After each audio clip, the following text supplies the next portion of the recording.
Good Hello. evening. Hey. Namaste. Good to see you Namaste. again. Um, and I've had something funky did happen. But I'm here, so that's a good thing. I'm here Yay. twice. I'm in my little sideline of I could be brought in twice. I got two of me in my stream, and it's freaking me out. We've got Iris and we've got evil Iris. Duality. Welcome to our world, right? Yes. Oh my goodness. Welcome everybody. And we're going to talk for a minute and let people come on board. If you are joining us by YouTube or by Facebook, please feel free to say hi in the comments section, either down below or beside us, and let us know you're out there. That is the best way for us to know you're there at all. You can just say hi. You don't have to. If you just want to watch and listen, that's great too. Part of the show is that people talk to us and ask us questions, and we encourage that. And there is Deborah. Hi, sweetheart. You're our favorite lady too. Woohoo! Deborah's in the house. And Angela is back again. Hello, Angela. It's good to see you, sweetie. Namaste. Yay. Namaste. Very cool. So feel free to say hi. People that are coming in through YouTube, you won't see the comments from Facebook people, but we do. And people on Facebook, you won't see the comments from people on YouTube, but we do. So we will do our best to read the questions, and Iris will sometimes pop it up in a banner like Lisa Clark Klein. Very good. Hi, Lisa. Welcome to the show. So the next thing I want to do is say welcome back to all of our regular viewers. We appreciate you being here. It's like having coffee or wine with an old friend. And Iris is taking the lead charge on that one today. And we also want to say welcome to our newcomers. Hi, welcome to the channel. We are really glad you're here. So, housekeeping. If you don't know about me, or Iris, please feel free to go back to our first episode on YouTube and look at episode 1. That is a synopsis of the credentials and background of both me and Iris. So if you're new to our show, please go back and check that out. I think it's like 30 minutes, and you can see where we're coming from and wherefore we speak of the way we do. and you'll see our sense of humor flying through that episode as well. Each show we try to talk about a topic based on our byline that Deborah Lackey, one of Iris's sister and a regular commenter as well, and she's been a guest on the show. She gave us a wonderful byline, which is discussing weird stuff in a rational way. Hey! And we love it. Yeah, we do. We totally love that byline and tagline. And it's extremely useful because times are getting weird in our society and fraught with unusual mental, emotional, and spiritual conflict and kerfuffle. And so we are really happy to bring clarity with a sense of humor. Yes. Because God told us to be funny about it. Because God is funny. That's right. We're on a mission from God. Blues Brothers all the way. Yeah, hey. Love me some Aykroyd. Jake. So and who is also a believer in he's tuned into the supernatural and all that stuff. I thought he was. Ghostbusters kind of gives that away. Yeah, and he talks about growing up in a haunted house and all that stuff. Speaking of which, my book is on sale. Yes, thank you. On Amazon. God, I'm trying to think, where is it? That's what came to my mind. It's on Amazon. It looks like that, and it's a really good book. Yeah, please feel free to enjoy it. It's a collection of both advice and stories around the subject that is clearly stated in the title. Yes, which is the care and feeding of ghosts and the children who see them. Yeah. So yeah, by Iris Carter. Yay! So yeah, and we talked about that a couple of shows ago. So if you're interested in getting some more backstories, and my sister joined us to share some of her perspectives on some of the things that weren't included in the book, as well as we hit a couple of things that were, but additional content. Yeah. Yes, additional behind the scenes content. Angie is here. Hey, Angie. Good to see you, sweetie. Yes. Namaste. So tonight's where are we going tonight? Well, tonight's scheduled program was one that we postponed from 2 weeks ago because we had a serious technical snafu. And it was called the Specter Spectrum, Haints, Haunts, Ghosts, and Spirits, What's in a Name. So we were going to delve a little bit into the different names and what makes one type different than another and that sort of thing. What's the difference between a ghost and an angel and a spirit guide? Yeah. We're going to talk about that. Yes. But there's a caveat. Because of some of the news and things that are going on right now in the world, especially our part of the world. Yeah. There's some things that we just wanted to kind of hit on and share some information that maybe you hadn't thought of, some perspectives that maybe you either need affirmation of or need background on, or that kind of thing. And some of it is also linked to things that we've talked about before. And so we hate to keep saying, oh, well, we've already talked about that. We'll explain as we go. But there are some times where we have done whole programs on some of this stuff. And so we might kind of skim over it a little bit. So it's not to discount the importance or anything, but it's just to try to cover two topics in one night. So, our goal is to bring clarity. Yeah. Because what's going on is causing a lot of confusion and heartache and concern and fear. And we want to help abate that. Right. And one of the first things is all of a sudden we have a fuel shortage, supposedly.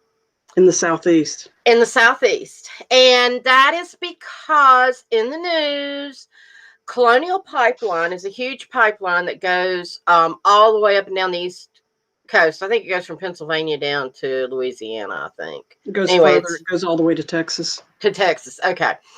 Gulf. What's interesting is my second husband, who's now dead, his brother worked for Colonial Pipeline. He acquired property and rights of way and things like that, which I thought was really interesting. I never met the guy because I wasn't married long enough. I jumped ship. Jump ship. But the rats are leaving, so am I. Exactly. And then he married somebody else, and then he died. So okay, but this is like 7 degrees of Kevin Bacon. Only now we've got like 2 degrees from the Colonial Pipeline. Yes, here. Exactly. I'm right there. You know, I know an insider from years ago who happens to be dead, but she's a medium, so she can channel the sucker anyway. Boom, Iris. We got you back, sister. Yeah, name dropping. Pew pew pew. Pew pew. As it falls with a thud. You know? Right. But anyway. So, and Colonial Pipeline, what's really interesting is they've got like we've got the tank farm. I live in Greensboro, North Carolina, and there's this huge tank farm, and a lot of people go, "What's a tank farm?" Well, if you've ever been down I-40 in Greensboro, you've seen these big, huge, white, round, mushroom-looking things.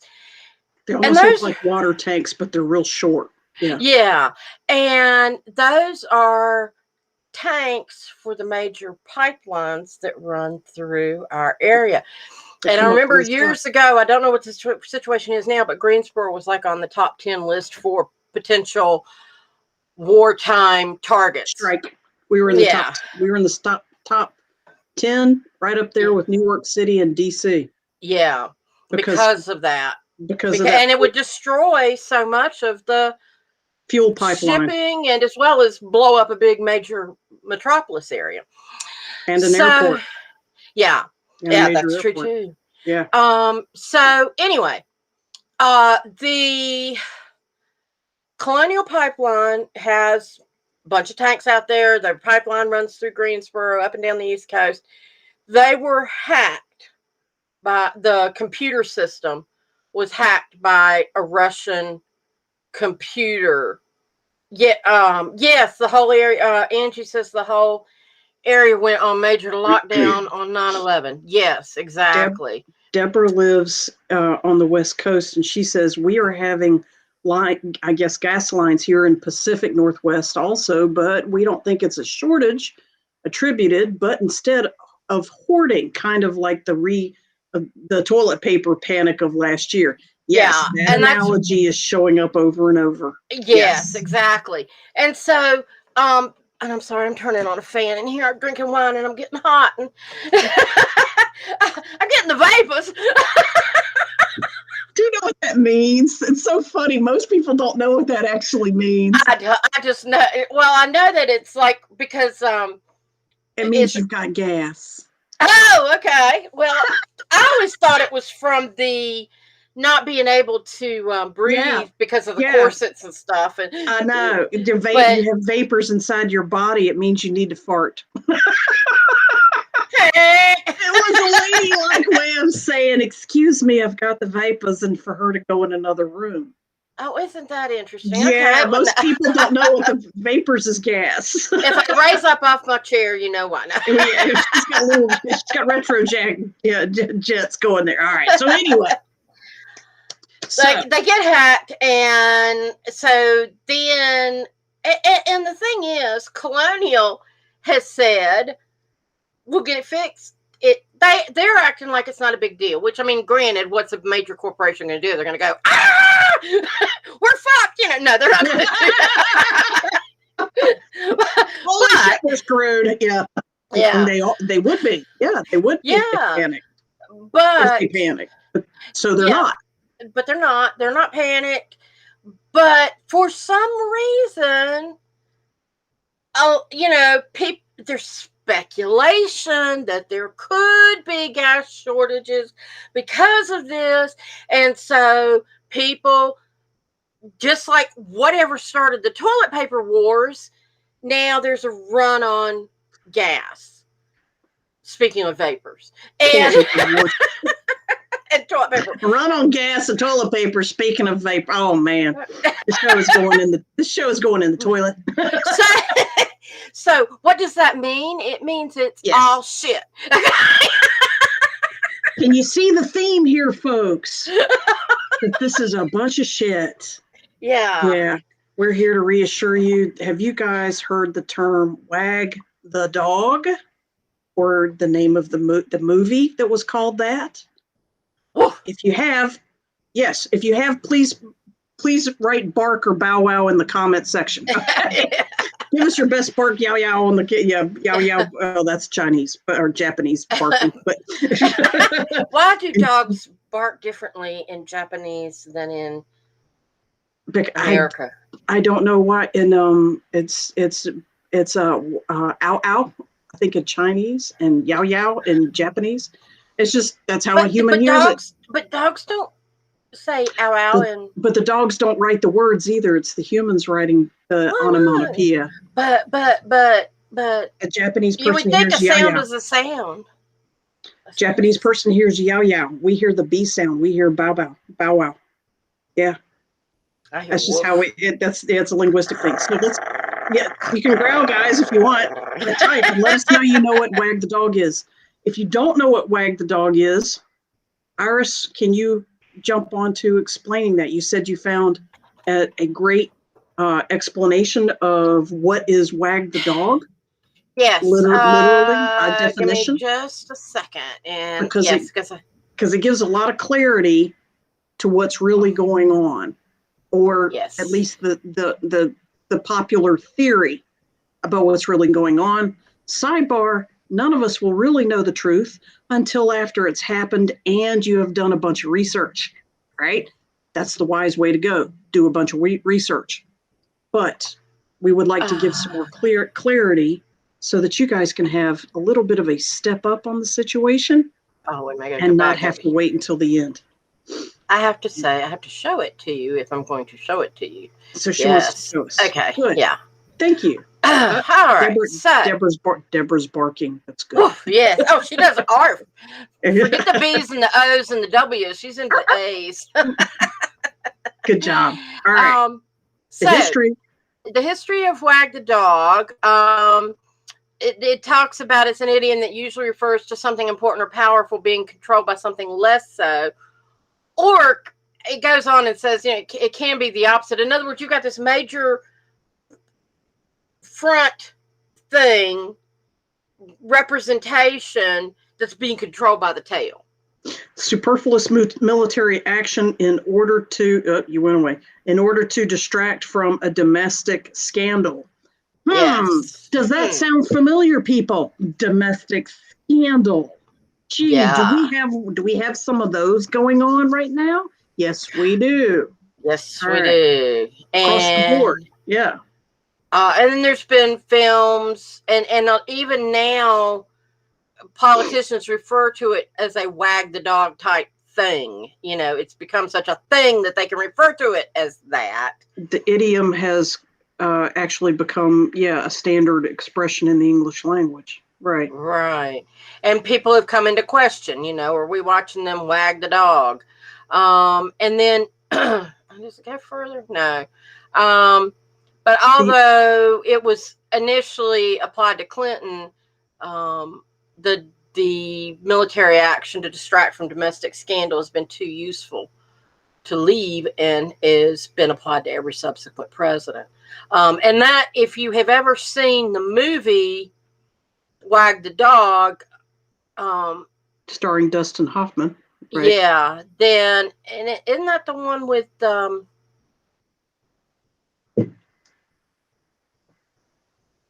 that's not the one with John Travolta, is it? No. I'm trying to hide No, this. I think Hoffman was the biggest star in Wag the Dog. Okay.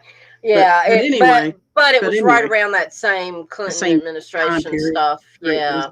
Time period. So go ahead. yeah.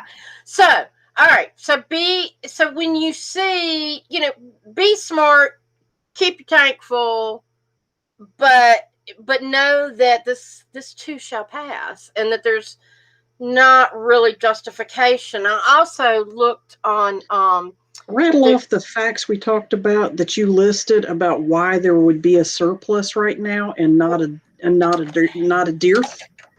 Yeah, because not a lack. If you think about it, well, right now, according to the Wall Street Journal, America dropped production of U.S. oil, and OPEC expects non-cartel members, which are, you got the OPEC, which is a cartel of oil. It's a group.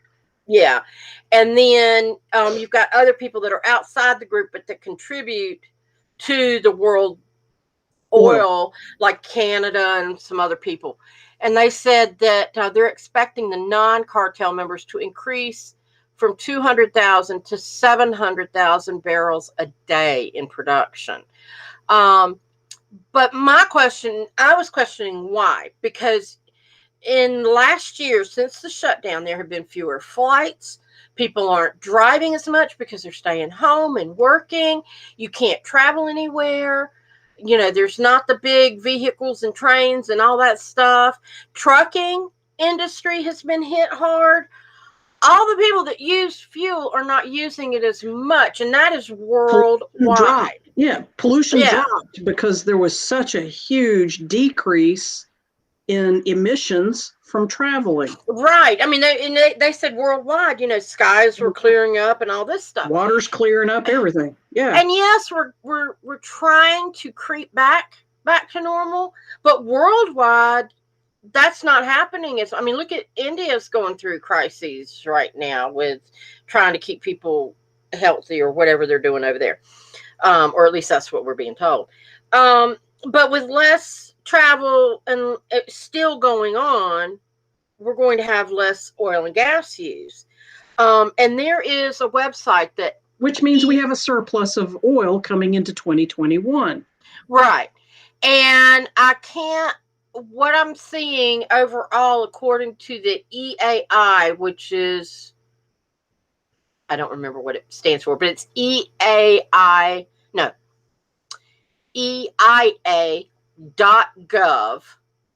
They have petroleum. They have a weekly gas online and what the trends are, and then compare it to last year. And basically, production is low overall, which production is usually driven by what supply we have in storage and supply and demand. Yeah. And gas prices have been climbing since the first of the year, since we had the turnover in the White House. So that, all of that, when you look at that together, it just, things that make you go, it just doesn't match up. There's also a lot of uproar in the Middle East right now. One of the biggest supplier, yeah. And if you've missed it, because it hasn't been, it's been in the news, but it's not on some people's radar. And I want to give a little bit of history because some people don't understand what happened. But back in the 40s and 50s, Israel basically kicked out the Palestinians and sequestered them to a small strip in the Palestinian area. Is that the Gaza Strip? Yes, in the Gaza Strip. It's called the Gaza Strip. Yeah, right. It's part of that. The West Bank. You hear all that stuff. So it's all the same area, right? Right. And right now, there is the same number of people in Israel that are in Palestine. So the same number of Israelis, same number of Palestinians. Not exactly. I wouldn't say population. Population. Count. The Palestinians live on 3% of the land mass that is available to. It's 6 million people living in a land mass that is not very tiny compared to the big. And and because in the Jewish belief is that the Jews should return to Mecca and resettle in the area and that sort of thing, and that's their belief, and no criticisms there. So don't. They claim it as a homeland, right? Yeah, they take it as they claim it as a homeland. But what they're doing is so do the Islams and the Christians. Yeah. And remember, the Palestinians are mostly Muslim. Muslim. Yes, I'm sorry. Well, no, it's the same. It's the same thing. Yeah. Yeah. Although they would argue that, but that's true. That's true. Yeah. So strike that. But yes, the Islamic nation. Yeah, people. Right. But when the Israelis did this, because they were trying to protect their land and all this stuff, and it was just brute force, basically. They created a police state for the Palestinians.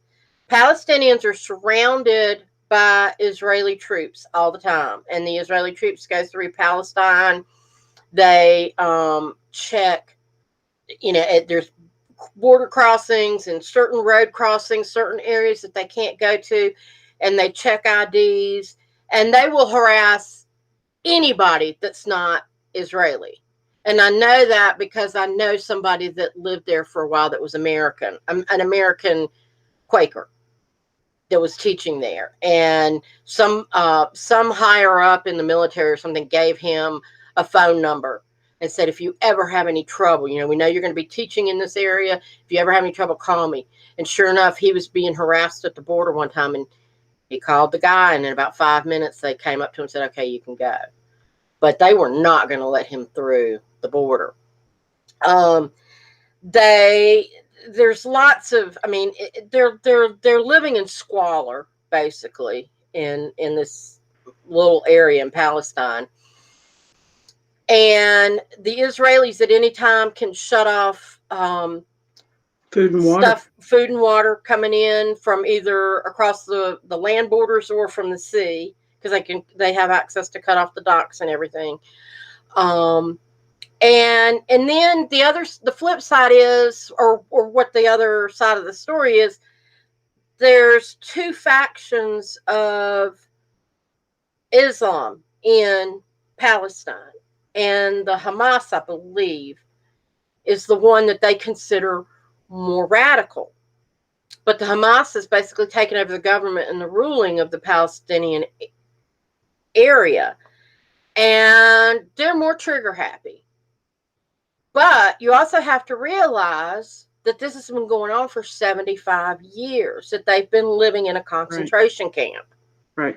For 75 years. Yeah. Right. And the people that live there say enough is enough, and we can't control the younger people who don't know anything else, and they're fighting for their freedom.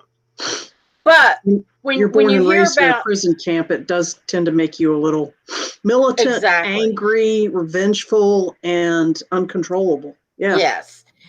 And when you've got this little tiny area and they send a missile out to Israel when they're provoked, it goes, and it doesn't go as far. It's not as exact because it's not as, they don't have the money. Big.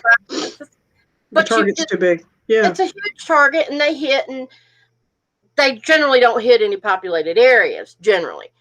When Israel shoots back, it's like shooting fish in a barrel.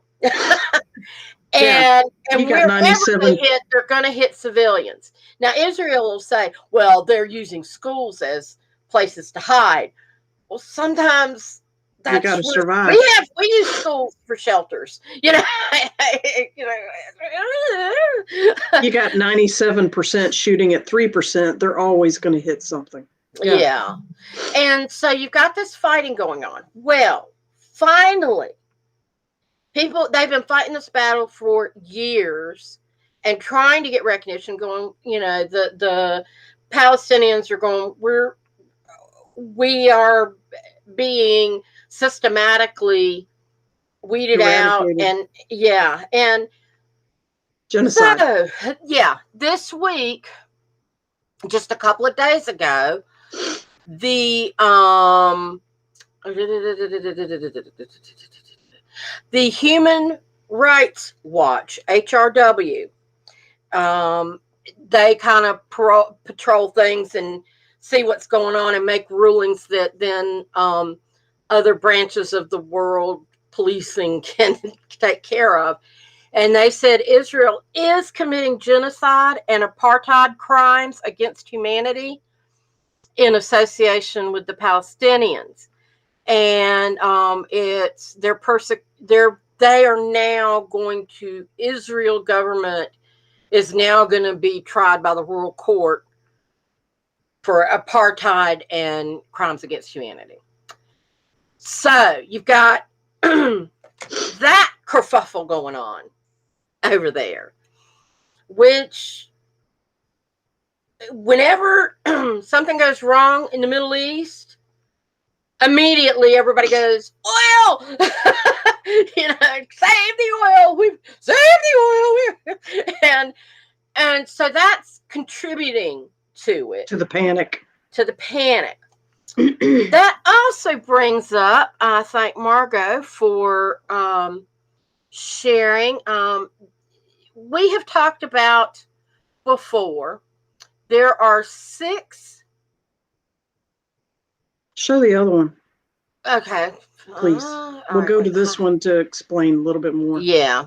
There are 6 major media companies that own all other types of media, all movies, all television, internet, newspapers, magazines, everything, journalism, everything. And those are your 6 companies that own everything. 90%. Yeah. Which is essentially everything. They own, which means they control 90% of what information you do or do not get. Now, and if you've ever noticed, show them the other one so we can show them why that's a problem in a visual way. If you don't mind. And if you've ever noticed listening from one station to another, how there are key phrases that get repeated. You ever notice you change channel and you're hearing the exact same story over and over? So you stop looking. And so now you're only listening to 1 or 2 channels instead of all 6. So then when you look at, you've got the 6 companies on the and right. then other stuff that they own. Underneath, right. Underneath. And then go ahead and talk about the consolidation. All right, you can see in the chart here in 1983, 50 different companies controlled the majority of the media and what was put out to the public. Since then, up to 2016 and into now, they have been bought out and boiled down to 6 companies, which means they have 6 CEOs, which means 6 people control all information and entertainment that's going out. Comcast, whoops. Sorry. Oh, I'm so sorry. That's all right. I was gonna rattle it off for people who are listening. Yes, Comcast, 21st Century Fox, Disney, Viacom, Time Warner, and CBS. You can see the in yellow all the other notable properties, but there's more. That's not the only properties they own. So, right. I want to point out, Viacom owns Scholastic. You've heard of Scholastic books, the book sales and kids. Textbooks. Those are textbooks. Textbooks and the little books, like kids read in children's literature. Children's literature, but that's owned by Viacom, which also owns MTV, Nick Jr., BET, CMT, Paramount Pictures. Each one of these owns a major movie outlet as well. Okay, so like NBC owns Universal, and Fox owns 21st Century Fox, right? Fox owns all the Foxes plus Nat Geo. And Disney, God, no, ESPN, Pixar, Miramax, and Marvel Studio. They own all the biggies. Yeah, and then Viacom with Paramount. Time Warner owns CNN, HBO, Time Magazine, Warner Brothers.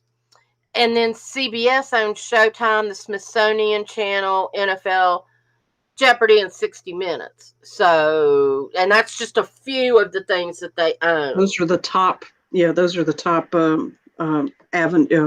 broadcast avenues that they use. Yeah. This goes all over the world. You're only seeing the ones that are in English, that are only in the Americas.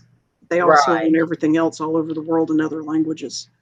So Angela says Paramount shows CBS shows too, and Disney shows 21st Fox. So they're all in cahoots. Yes. Yeah, they are in cahoots. Yes. Yeah. But you only have six people. 6 people controlling everything. Guess what the rumor is about the nationality of the 6 CEOs, owners of those 6 companies are? Guess what the nationality is? What have we been talking about? Starts with the letter I. Speaking of Jeopardy, CBS is going to sue me for using Jeopardy. For humming something? No, that was random. That was entirely random. They are Israeli. So you got another conflict coming up that could impact the world on another level besides power. However, yes, Angela wrote it out there, Israeli, absolutely. So there is an inordinate amount of coincidences happening here, which is where you can step back a little bit, which is what we wanted to talk about and emphasize a little bit more. Take a deep breath, step back, and consider the theory of wag the dog. If you're not clear with where that came from, a dog wags its tail, or does the tail wag the dog? All right, that's where wag the dog comes from. Are you getting wagged? Are we getting wagged as a nation? There's too many coincidences. There's too much crossroads being hit all at the same time in the same couple of days, not even a couple of weeks. There's more to what we're saying. We just don't have enough time to go into it. Some of it is controversial. The point being, everything that we're aware of, you can find out too if you do the research. We recommend you do the research based on finding a sense of peace by having knowledge that it's actually okay, patience, the good guys always win, love always triumphs. Some of those things might sound corny, except for across history, that's what keeps happening every time. And go within. Go within. Find what speaks to you and answer to your own sense of consciousness, your own sense of intuition, your own sense of what is truth to you, and stick with it and find peace in that. Don't get wagged. Just observe this kerfuffle. Don't swallow the toilet paper. When your gas tank gets to about half or a little lower, top it off, just to sort of give you a concrete of how to do that. I kind of got into that habit back when everything first started happening last year with the shutdown. Somebody said, try not to let your gas tank get below half, because we didn't know if people would start panicking like they did over the toilet paper. I got in that habit, and I've been doing it ever since. And yes, Angela has a good piece of advice. Don't watch the news. Absolutely. That's step one. When people you hear about people saying all the time, wake up, do the research, sleepers, wakey, you hear all these phrases. Step one to get out of that trap is stop watching the news. Find alternative news, find people who are educated in fields that you're concerned about, and listen to more than one source. We highly recommend 4 or 5. Get out of the habit of being lazy about our research. You've been trained to do that. That's one of the problems with the education system. Mm-hmm. Be analytical, be a critical thinker. Listen to your gut. Listen to your instinct. Your opinion should be part of your equation for figuring out when you're being played and when you can just watch the players and not be played. Go within. Talk to intelligent people that you trust. Avoid fear reactions. Avoid the news. And remember, the more calm you are, and the more logical and well-versed you are, the bigger the ripple effect. Because other people will sense that, and they will go, well, Angela's making some sense there. Maybe there is more to this that I should know about. And people kind of, and sometimes they'll try to argue with you, and then they'll walk away, and then they'll go, There was a part of that spoke to me. Yeah. And the main thing is you're still believing cracking doors instead of opening doors. And you're still believing what you believe regardless, so it's not hurting you, and you don't have to let other people affect you. Absolutely. You always have a choice about what triggers you, or nothing will trigger you. That's also a choice.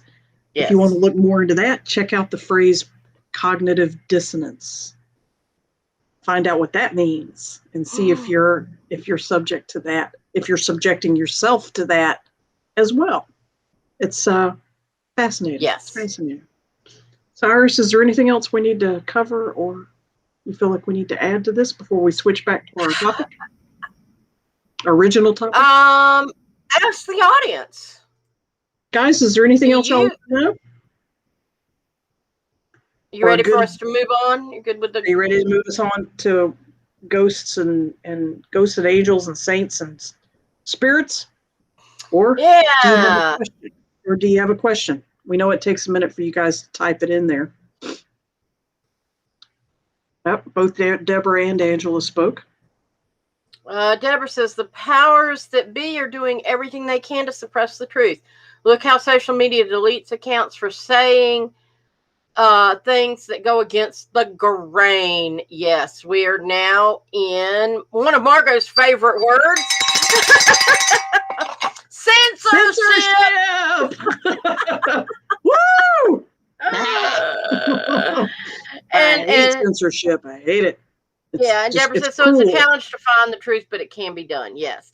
And Angela says it's easier to play dumb about a national topic when you don't watch it. Lots less drama and irrational conversations. That's true, too. You can either way. But the worst thing you can do is spread lies. Right. If you don't know. If you don't know, don't spread it until you do know. Do the research until you do know. Right. Yeah. Be able to back your story up if you're going to share it, if you're going to go there. Really, and you don't have to share it all. I mean, we're talking about finding your truth for yourself. You guys are throwing out great advice. Thank you. Thank you. Namaste. Yeah. All right. So, ghostly names. We did talk a little bit, when you're looking at ghosts and stuff, and in my book, I do have some of these terms defined. And what you're going to find, there are terms that people use because they don't know of any other terms. There are terms that people use that maybe have a different belief in what the terms mean. So, for example, ghost. We had Casper the Friendly Ghost. I used ghost in the title of my book. That can be a generic term, but it's all, and so that's fine. But then people start talking about spirits. Well, what's the difference in a ghost and a spirit? Well, when you start getting down to that, I liken spirits, the one that I see most people defer to is spirits are in what we call intelligent hauntings, that they communicate. They are the essence of a person that exists. There's more energy there. It defines energy. It's more, you'll find, okay, let me back up. Ghost, if you look at ghost, and when you're comparing the two, a ghost is like an energetic imprint. Okay. Something happened repeatedly in the same place, or there was trauma or a lot of energy exerted in a particular place. So it left an impression on that energetic spot, which in our 3D perception is a place on Earth, such as a haunted house or a haunted railroad crossing or something like that. Right. And so like there's pictures of there's a famous picture of a ghost coming down a stair. Right. Well, if anybody tried to get in that ghost's way, it's just going to go right through them because it's an energetic imprint, like the old televisions when you used to turn them off and you could still see the outline of the screen. Yeah, it was something that was there and it was very powerful, and then they disconnected and now you can kind of see the image still there. And so battlefields. Even in Greensboro, there's reports of people that live in the apartments near the Guilford Courthouse that they will hear horses going through, or they'll hear cannons. The old gunfire. Yeah, and cannons or people yelling or whatever. And it's imprints. Energetic imprints. Yeah. Energetic imprints. But then the spirit is like what the energy of a person, and you can refer to it as their soul or their essence or their being, that is still in contact and is here for whatever reason, and they might move stuff around or try to communicate with somebody, or they'll stop and look at somebody and then keep going, and they're not going to just ignore you. There's some sort of interaction going on. And what did Angela say? She said 3 things. She saw a spirit in my old apartment in Greensboro one time. Yeah. Yeah, and better rational communication with spirits. Yeah. Yeah. As opposed to a ghost. Right. Right. A ghost you're not going to get too far with because it just is. Casper was a spirit, not a ghost. Even though he was friendly. So right. There's a little bit, you're talking about a little more sentience. There's awareness and a level of intelligence, albeit primitive in some regards. It can be sophisticated, whereas a ghost has no sentience of its own. Right. It's sort of like the difference between a human and a mirror reflection. The mirror can look and act like me, but it's not me, and it can't think for itself. We don't think it can anyway. Let's freak. We're going to stick with that theory for right now. Let's talk about Alice in Wonderland, shall we? Yeah. I would like to mention there's also other theories about hauntings and spirits and where they come from and all this stuff.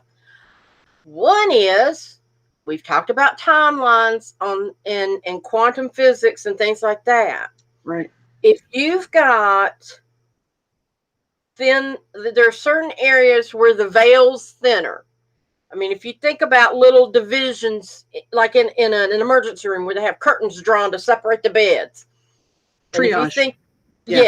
And if you think about our existence as a curtain, and which you can see in earlier episodes of this show. Yes. We talk about membrane theory and keep going. All that stuff. And so if you think about somebody cracked the curtain or didn't close the curtain, or there's some spots where the curtain's weaker because it's been had more. Also called a veil between words, right? Then you can, yes. And then you can, she's going to do the dance of the 7 veils. How many you got there? If you've got a thinning, then you can, there could be potentially actions that took place in another time bleeding into our time. Especially if they get too close. Yeah, when they get very close. Right now, energetically, the earth, the veil between this dimension and the next couple of dimensions is very, very thin. And it's getting thinner. Usually it waffles back and forth. It's getting thinner and thinner and closer and closer. Eventually, we're going to have to deal with a merging and or something you've also probably heard called the shift, which it can be done on a personal level, a social level, or a planetary level, or even a cosmic level, which would be a whole nother show worth of information. Just mentioning it here. Back to you, Iris. There have been instances where it was interesting. I was talking to another friend about this a couple of weeks ago, and she said, and it seems to be increasing, where she's driving down the road and all of a sudden, bam, there's a car next to her that wasn't there a few seconds ago. And and it was funny because I had no idea how in tune she was until she said, I think the veil's thinning and this is another dimension that's merging with ours. And I was like, whoa, yay! and she talked about like her driveway is like about a quarter mile long. And she said, and there's some like little pig paths that you can like take a truck down and go over to somebody's field or something. But it's basically her driveway. And she saw a white truck coming up, and she was with a friend who also saw this white truck coming up the road, and it was getting ready to go into a curve where she wasn't going to be able to see it. And so she told her friend, she said, well, there's not enough room. I need to find a place to pull over. So they They found a spot, pulled over, and they're waiting. And they're waiting. They think the truck should be here by now. And they're waiting. She said, where the heck did that truck go? Because it had nowhere else to go.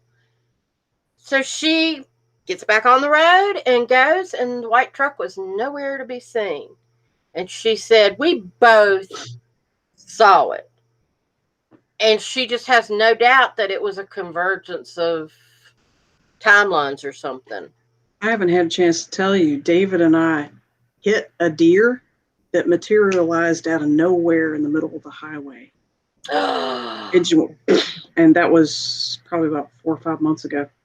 It was just there, and he was going like 45, and he slid, and we hit it, and it caused some bumper damage, but it shot on and moved, but it appeared out of nowhere, obviously panicked, and ran in front of us. Unfortunately, it was facing in front of us, so it ran in front of us.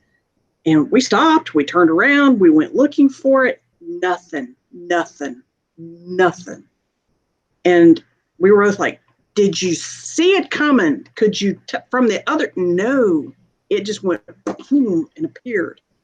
This, we're not the only people that are telling these stories that you're talking about. Things are appearing through the veil and just, whoa. And apparently we're startling them too. So it's not just, the other sides of those dimensions are experiencing us suddenly as well. So be patient. This is not a bad thing. It's just a little startling in the moment. But that's another version of spirit, ghost, or angel. Yeah.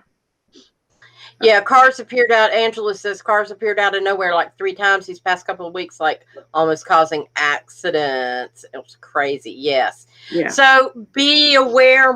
It's going to behoove you to be more aware of your surroundings. If use you your weren't intuition, already. tune in. Yeah. When things are feeling stranger, move slower, drive slower, pay attention, give yourself a break. And in your case, you were lucky it was a deer. What if that had been a child? Right. A human. Well, any being, not just a human. Yeah. We were sorry. Alien. It was a good. I'm just down here looking around. 50, Sunset Beach would have become Area 51 all over again. Jesus, you hit my grandfather. It's my ancestor. What the hell's wrong with you? Get that little green booger a drink. What was that movie? Starseed. Oh no! Had a funny guy named. It was a funny alien name. I can't remember what it was. Alf. No, it was a movie, and there was a little green guy, and there are all these different stars in it. Paul. Oh, your dog went off. I love that movie. Paul, he learned to talk English and he tried to escape. Yeah. And those 2 comedians go through the whole, 3 of them actually. Kirsten Wiig is actually a supporting character in that movie. Yeah. And Simon Pegg stars in it. And I need to go back and watch that again. Oh, it's hilarious. Yeah, he escapes in the desert and gets in their RV and rides with them to a Comic-Con. And they pick up Kirsten Wiig at a campground. And she's a total whack job. It's an awesome movie. What's funny is that movie is a reveal. That is a type of ET that is out there that we have a relationship with. But they tell you about that in the movie. Go see it. It will crack you up and it will inform you. The best way to learn. Have a good time and laugh while you learn. And I just heard somebody talking the other day about how much more these that one of the things there's been discussion about, needing to wake people up and needing to get them. And one of the ways is they're talking about pulling in or interjecting Hollywood more with getting more reveals in movies. And there's been a couple of movies that were released just in the past year that are just smacked full of stuff. Can we say Godzilla and King Kong? Kong? Yes, Godzilla versus Kong, or Kong versus Godzilla, That whatever. is loaded with reveals, big time. And I still, one of my favorite things was when they go to the underground tunnels and they're in this vehicle that's this special super vehicle. It is the same vehicle that they used in the Matrix. They didn't change it. They didn't do nothing to it. It's the same one, except it looks newer. You're going to have to get a side-by-side for us sometime. Yes. Get us a split screen. So we're straying from the topic. Surprise. Yes, I know. Yeah. So let me jump in here. I offered something, so I'm going to follow up on it. What's the difference between a ghost and an angel and a spirit guide and things like that? And I can speak to that. Well, we talked about what's the difference between a ghost and a spirit. An angel and a spirit guide is more similar to what Iris described a spirit being. It's a more sentient being that is actively or directly or indirectly trying to interact with its environment or people observing it. So a spirit guide is a spirit that has the intention of interacting with our reality on the behalf of a particular person. In this case, when somebody says, who are your spirit guides? Or, foxes are my spirit guide. Turtles are my spirit guide. Or my grandmother is my spirit guide. What they're saying is there's a disembodied, intelligent being that's non-corporeal, which disembodied doesn't have a body. It's an energetic body of a certain type that is pretty much just on the other side of the veil, influencing with energy, thoughts, intuitions, colors, visions, sounds, lots of ways, influencing and supporting the journey of a particular human or group of humans, such as a whole family or brothers and sisters, or their living spouse or spouses, and they themselves have died. That is what spirit guides are compared to a regular spirit or compared to a ghost. By the way, a spirit guide can also be an animal shape, as you've heard me say in the example. Now, what's the difference between a spirit guide and, say, an angel? Not a lot. There is some differences, but not a lot. Iris, can you speak to that? My understanding is that typically angels have not been incarnated. It's not like you die and earn your wings. Okay, right.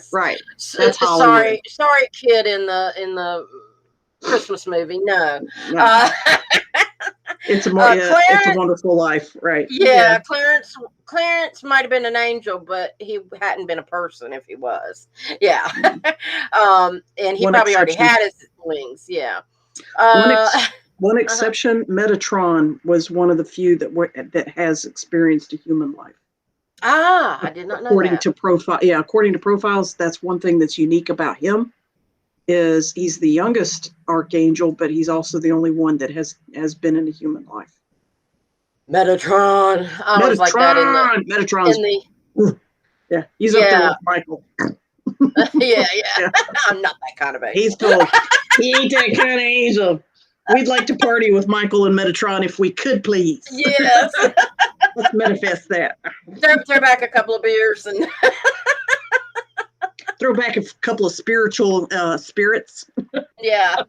Throw back some liquid spirits with those spirits. So, yeah, generally speaking, angels have not had a human embodiment. However, they interact with humans so much and so frequently, usually as a type of messenger from a higher awareness, such as archangels or even our other deities, as like Jesus or God or Muhammad or whatever words you have, Zeus, all these Krishna and Rama, all these others. The angels tend to be messengers and act like go-betweens, usually from higher to lower. messages from higher to lower, assuming that humans are a lower vibration. And that's an assumption, by the way. Yeah. So that's the difference between a spirit and a ghost and an angel. Can you guys think of any other terms that you would like more clarity about? What the heck is that? Feel free to put it in the comment section. Type quickly. Yeah. And while they're doing that, I can show this. These are just a few funnies that I have. This is a ghost hunter. Travels thousands of miles to find a ghost and runs when they think there's a ghost. I've thought the same thing. I'm like, what the heck is the point of the show? Yeah, exactly. And I should say also, let me turn the solo off on this. In talking with people who have been when I was a paranormal investigator and one of, like, Jason Hawes knew some of the people that were on my team, and he's from the TAPS team out of Rhode Island. And his big frustration was the producers of the show. When they would be taping and they would sit down to do the reveal with the client on what their evidence proved or disproved. Right. He would start out like, he might say, well, there were some things that were iffy, but we really don't know that it's haunted. Then the producer would jump in. Well, can you say this instead? Can you say that instead? And a little more electric. It was scripted reality, and he would have to argue with them. I'm not saying this place is haunted because we don't know that. And and they would feed him lines to say, and that was so frustrating because you don't get the whole truth on there. But in this one, has the power to kill countless people. Maybe I should open and close the fridge. And that's the way people perceive Hollywood ghosts. Yeah. Yes. So, it's again just putting in perspective. And Deborah, I see your question. We'll get to it in just a sec. Next time a stranger talks to me when I'm alone, I'll look at them shocked and just whisper quietly, You can see me? I so want to do that. And then, if you're lonely, dim all the lights and put on a horror movie. After a while, it won't feel like you're alone anymore. And this is an oldie but a goodie. The two ghosts in a jail cell, and one says, disturbing the peace. You, possession. And I like this little ghost. Yeah, he's hovering over somebody's bed, and he says, "Ooh, you forgot to plug your phone in again." And then he goes, he like plugs in the phone for the guy, and then he goes, "I'll go check the coffee maker." That was the kind of ghost we lived with. Didn't know it at the time, but a housekeeping ghost, almost like a Casper ghost. Absolutely. Yes. Absolutely. So that's those. Deborah's asked about poltergeist. Poltergeist, which is a German word. Right. Yes. And it with the meaning, I don't remember exactly, but it's like disruptive spirit or something like that. Yeah, Geist is ghost. Right. Yeah. And so, or active ghost or whatever. I'll look it up while you do that. Well, and of course we've had the movies, the poltergeist movies, which has scared the crap out of people everywhere. And then,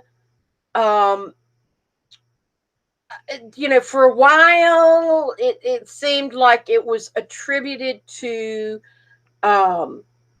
teenagers. Like they'd say, oh, it's teenagers with overactive hormones and energy, and it's a kinetic thing that they're making things happen.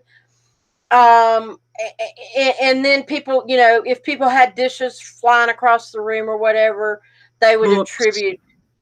Yeah. They'd say, oh, it's a poltergeist, just because it was disruptive, So any type of spirit that seems disruptive, other than just scaring the crap out of you, but actually disturbing things and the environment.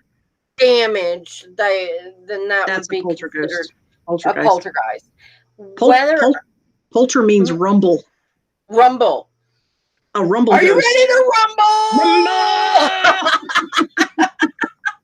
Apparently on a poltergeist it is.